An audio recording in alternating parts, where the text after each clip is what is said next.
In the quaint, fog-laden village of Eldergrove, there lay a powerful secret that the townsfolk never spoke of: the stranger who knocked at midnight.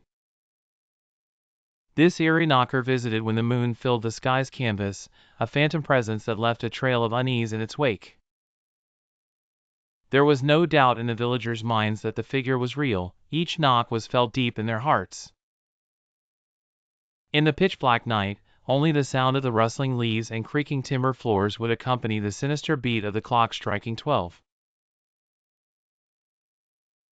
Emily, a bright but skeptical young woman who had recently moved into her grandmother's creaky, antique-filled house on the village's outskirts, knew nothing of this peculiar phenomenon. She had returned to Eldergrove after spending years in the city, determined to maintain her grandmother's home while embracing the peace of rural life. But amidst dust-covered tomes and photographs from times unknown was her grandmother's peculiar journal, filled with scrawling script that recorded endless tales about midnight visitors and their cursed connection to the house. One night, as she lay awake in bed, the ancient walls whispering enigmatic stories, the clock struck 12, and she heard it, a soft, deliberate knock echoing from the old oak door below her room. Curiosity ignited within her like wildfire. Ignoring cautionary instincts, she descended the groaning staircase, each step punctuating the silence until she stood facing the door. The air was thick with a scent of earth and age, as if time itself lingered in the hallway. She paused, her hand hesitating on the doorknob, heart pounding its own suspenseful rhythm. Pulling the door ajar, she was greeted by a peculiar sight: a figure swathed in a dark cloak, face obscured by shadows so deep the moonlight seemed to dare not tread there.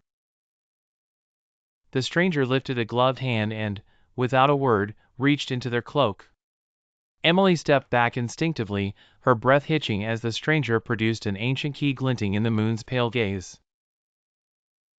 They placed it softly in her hand, inclining their head as if urging her understanding of an important task. Her grandmother's tales flashed through her mind, stories of forgotten paths and hidden doors. Emily blinked, and the stranger vanished as though swallowed by the mist, leaving nothing but the key, a weight of iron and mystery, in Emily's hand. From that night onwards, Emily was seen less and less in the village. She became engrossed in unraveling the house's secrets, the visions unlocking with every turn of the mysterious key, revealing rooms and relics the house had hidden for centuries. The villagers whispered about Emily's secretive demeanor, mirroring the hush around the perennial visitor. It seemed she had become yet another keeper of the eldritch mystery, destined, perhaps, to become the enigmatic stranger herself.